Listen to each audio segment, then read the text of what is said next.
Well, praise the Lord. It's good to be here again tonight and to see all your smiling faces. Good to see you. I've got some really good news for you. Last night when I was finished with the message, and I was looking forward to pressing on to today, in my heart, I could just see the hand of the Lord come down, and he put a period at the end of that message last night. He said, "That's it for that." Okay? Basically, enough said. You got the message, they got the message. Y'all just go and do. So I said, well, that's good. I said, but I am teaching on 2 Timothy 2:15. Study to show yourself proven to God, a workman in me, not to be ashamed, rightly dividing the word of truth. And he said, well, I want you to do that by giving them an illustration of a word search that you have done. And it'll all tie in, and that'll be great. So what I'm going to do is I'm going to give you a word study tonight. This is really more classroom than it is a preaching session, so for some of you that would be probably better. And for me it'll be a little less strenuous, I think. So we're going to be looking at a word, a Hebrew word, because one of the things we looked at this week was that we should be prepared and ready to give an answer to those who come and inquire. And one of the most common things that people ask me has to do with death. Because, you know, everyone has a different concept of what happens when we die. So in one of my early searches, there was a key that helped me and stirred me on to really do an in-depth study, of which I could only do in maybe a week on the topic of death. But what I'm going to do is I'm going to give you a key this evening with one Hebrew word, and from that you can do your own searching and rightly dividing so that you too may be also ready to give an answer to those who inquire. But just this one word alone is a key, and it will really help you in explaining to people who are a little bit perplexed with the fact that we study the word rightly divided and we have a different position than they do on the state of being dead. Look in Genesis chapter 2, please.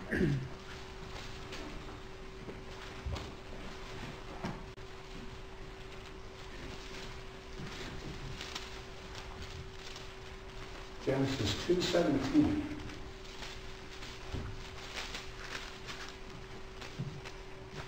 So God said, but of the tree of the knowledge of good and evil, thou shalt not eat of it, for in the day that thou eatest thereof, thou shalt surely die. Thou shalt surely die. Literally it means dying, you shall die. I mean, you're going to be dead. D-E-A-D, dead. But immediately the adversary, who is the author of confusion, try to confuse that. And in Genesis chapter 3, verse 4, it says, and the serpent said unto the woman, you shall not surely die.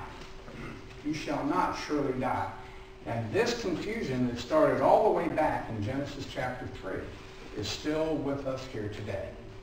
It's still with us here today. So the word I want you to study out, make it your own, that I'm going to give it to you, is the word Sheol. S-H-E-O-L. Sheol.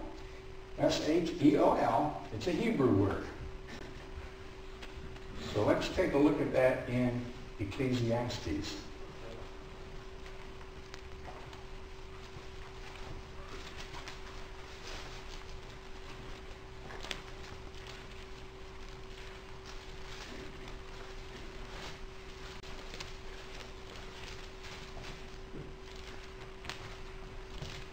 Ecclesiastes chapter 9 and in verse 10.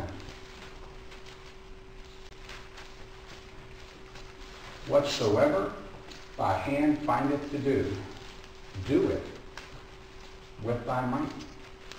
For there is no work, nor device, nor knowledge, nor wisdom in the grave whither thou goest. There is no work, no device, and the word device is thoughts. You know, you're not working, you're not thinking, you have no knowledge, you have no wisdom. In the grave, where you go. And that's why it says in verse 10, whatever you find your hand to do, do it now with all your might, because there's coming a day when you will have no work, no thought, no knowledge, no wisdom, because you will be in the grave. And the word grave there is Sheol, S-H-E-O-L, Sheol. The word Sheol in Hebrew means the state of being dead, the total absence of life. It is exactly the opposite of the state of being alive. So as we are all here tonight, we are all, I hope, in the state of being alive. Amen. The opposite of that is the state of being dead. Total opposite. That's the word Sheol. And the word teaches here that when you die, you are dead in every way. Okay? Because your body cannot live without a soul any more than your soul can live without a body. And so from the beginning, the adversary tried to get Adam and Eve off of that truth, off of that word. Look in Job chapter 14.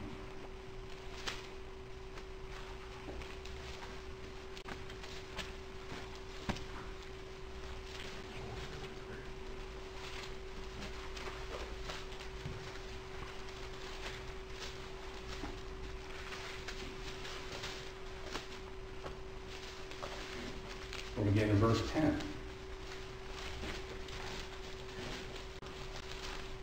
But man dieth and wasteth away. Yea, man giveth up the ghost. And where is he? As the waters fall from the sea, and the flood decayeth and drieth up, so man lieth down and arises not, till the heavens be no more. They shall not awake, nor be raised out of their sleep. Good to circle the word sleep there. Death is scripturally referred to as sleep very often. Verse 13. Oh, that thou wouldest hide me in the grave. The word grave there is Sheol. Oh, that thou wouldest hide me in the grave, that thou wouldest keep me secret until thy wrath be past, that thou wouldest appoint me a set time and remember me. If a man die, shall he live again? All the days of my appointed time will I wait till my change comes. And you can circle the word change. Sleep and change, because you're going to see that again in the New Testament. He knows, Job knows that he is going to die, the word Sheol. He knows that he's going to be in a state of complete death until he's going to sleep until there's a change. And when that change comes, then he will be made alive again. But until then, he is in the state of being dead. No life. Look in Deuteronomy chapter 18.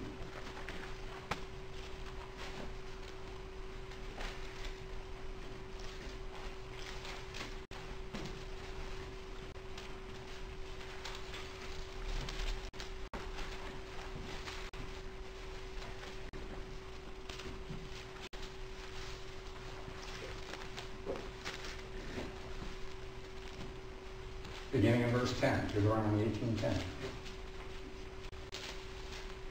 There shall not be found among you anyone that makes his son or his daughter to pass through the fire, or that uses divination, or an observer of times, or an enchanter, or a witch, or a charmer, or a consulter with familiar spirits, or a wizard, or a necromancer. Word necromancer, today we would use the word medium. Somebody that supposedly is consulting the dead for you.